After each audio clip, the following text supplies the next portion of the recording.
actually given up quite a few times. I seriously thought I would never make music again about 5 years ago. I guess really I'm in this like weird relationship with my musicianship where we just keep breaking up and getting back together. Hi, I'm Stephanie Cardona and I make folk pop music. And I just want to say thank you so much to Raps and Apps and the Coastal Bend Community Foundation for making the Golden Mic a possibility and investing in local artists. I'm originally from Alice, Texas. Music in my household growing up was really important. My grandfather was a bassist in a conjunto band, and he and his brother Chano were actually like legends in the scene. So yeah, I grew up listening to a lot of Tejano, conjunto, and my mom just has like the most beautiful melodic voice. She used to sing me lullabies, and I thought I want to sing just like her. She was like the most like magical singer to me growing up. So I aspired to have a voice like hers. Yeah, everybody just loved music so much. My dad was like the biggest Elvis Presley fan. So we listened to a lot of oldies. The moment I realized music was more than a hobby for me was probably in my early 20s. I was actually going to college. I was an English major. I thought I was going to be an English teacher. I really was just feeling so trapped in school. It felt so monotonous and I didn't feel passionate about it. I was gigging with a band in San Antonio at the time. That's where I wanted to be. I found myself in class daydreaming about gigging with them. So I really did feel like that was something I needed to pursue. I've been making music seriously probably since my early 20s. The band that I was in at the time, we were like an indie rock band, kind of made a little bit of a name for ourselves in San Antonio. And I ended up leaving that project and starting like a trip hop duo with my boyfriend at the time. And that one really took off. We went on tour and it was a pretty magical time. What's kept me going during moments of uncertainty? Well, I mean, honestly, I've actually given up quite a few times. I seriously thought I would never make music again about 5 years ago. I guess really I'm in this like weird relationship with my musicianship where we just keep breaking up and getting back together. So I don't know. I think I'm in it to win it now. I think we're seriously going to stay together. If somebody met me 5 years ago, they would notice quite a few things have changed. I'm no longer in the band that I was in at the time. I was like doing everything living and breathing for that project and it disbanded. And yeah, so I had to put that down and I picked up like a dozen other things instead. And the growth and development that has happened since then has been tremendous. So I think I'm a stronger person for sure. Being a musician from the Coastal Bend area means so much to me. I'm a girl that grew up in the 90s. Selena was everything. We all idolized her in my house. It truly just feels like this is such a special cultural area and I'm just proud. I'm truly just proud. I think the Corpus Christi music scene right now is possibly in the best era it's ever been. It's wildly eclectic right now. And I just truly feel the pulse of the city, truly alive and well in the music scene. I feel like there's incredible hip hop, metal, folk, country, Tejano, pop, everything happening right now. I feel like there was a period of time when I was living outside of Austin and it felt like I could go into any bar or venue and anyone I saw playing, it was gonna be a good show.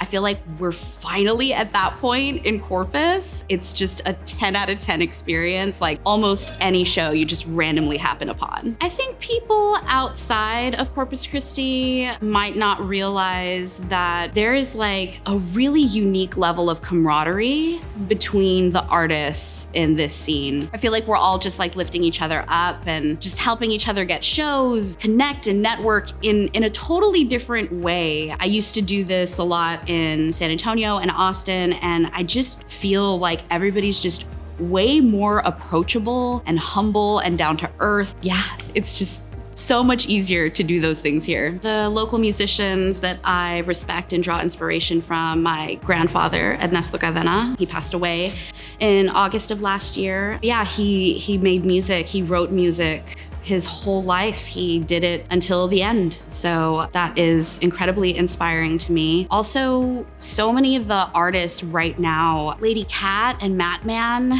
those are like two of my buds and they're wildly talented. They've just been at it for so long and they're in a bunch of different projects. And again, they're just always like reaching out and like helping other artists around them. Also, Brindies and Animal Mood, they are just electrifying. There's just so many musicians, I couldn't possibly name them all. Also want to say Jimmy and Garrett, who run Songwriters in the Rounds at Surf Club. They're wildly talented musicians. And again, they're, making an event that's like possibly one of the most important things in Corpus Christi. I would describe my sound to someone hearing it for the first time, dreamy and longing. I would say the mood of my music is really sullen. It definitely a lot of like inner turmoil kind of stuff. I feel like every time I'm playing a set and people are like sitting and listening to me for like 45 minutes, I have to like assure everyone that I'm okay. Biggest artistic influences of mine would probably be Karen Carpenter of the Carpenters, Fiona Apple, Loretta Lynn, Katie Jane Garside, artists that people say that I sound similar to. I've heard people say Lana Del Rey, Billie Eilish, Angel Olsen, Melanie Martinez. I feel like all of these sound wildly different from each other and yet exactly the same. I don't know, but somehow I fit in there too. So it's an honor. It's truly an honor. What makes me unique from the other artists in my genre? Honestly, I don't know that there is very much about me that makes me so unique as far like sonically, like as far as like my sound. I think there are a lot of pretty dreamy, sullen songstresses out there, but I will say that it's more of a vibe, of a personality thing. I think I'm just very real.